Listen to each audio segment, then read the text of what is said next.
শেখ, একই সাথে আরেকটি প্রশ্ন আপনার কাছে রাখতে চাচ্ছি।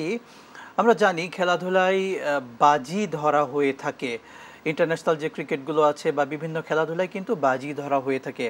যারা এইরকমভাবে টিভির সামনে বসে বা খেলা দেখছে বাজি ধরছে, এই বাজি ধরাটা বা যারাই যে কোনো বিষয় নিয়ে বাজি ধরছে, এটা ইসলাম সমর্থন করে কিনা? ইসলাম সমর্থন তো অনেক পরের ব্যাপার। ইসলাম এটা প্রত্যাখ্যান করেছে, নিষেধ করেছেন। ইন্নামাল খামরু আল মাইসির, এই যে জুয়া, এই যে খেলা মানে এই তো জুয়া। এটা তো সবাই এখন ওপেন সিক্রেট যে হাজারো কোটি টাকারও খেলা অনুপাতে জুয়া হয়। তো বা আরও যা আছে, হ্যাঁ, এমনি খেলার বাইরেও এগুলোর পরিপূর্ণ নিষেধ। বলছে এগুলো শয়তানের কাজ। আল্লাহ পাক বলছেন ফাজতানিবু, তুমি যদি সফল হতে চাও লাআল্লাকুম তুফলিহুন, তাহলে তুমি এই সমস্ত কার্যক্রম থেকে বিরত থাকো, তাহলে তুমি সফল হতে পারবে। মদ, জুয়া, তারপরে এই ভাগ্য বা লটারি যা বলেন, এইগুলি ভাগ্য গণনার জন্য লটারি নির্ধারণ করা, এসবগুলি ইসলামে নাজায়েজ বলেছে, হারাম বলেছে।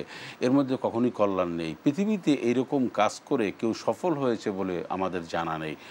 সফল বলতে কি টাকা পয়সা শুধু না, শারীরিক, মানসিক, সামাজিক সব দিক থেকে সফল হওয়া একজন মানুষ, সেটাই সফল।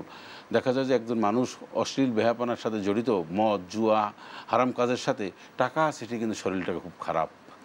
আচ্ছা, তার টাকা আছে বটে, কিন্তু সে দুর্নীতির ৫টা ৪টা মামলা খেয়েছে, বা টাকা আছে তার ছেলে মেয়ে প্রতিবন্ধী হয়েছে, নানান ধরনের। আল্লাহ পাক এই সমস্ত লোকদেরকে কোনোভাবেই চতুর্দিক থেকে ভালো রাখেন না।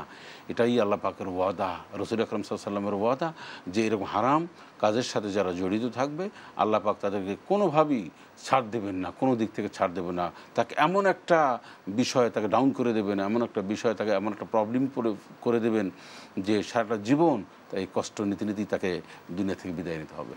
আল্লাহ পাক আমাদেরকে সঠিক বোঝার তৌফিক দিন। আমিন। শেখ।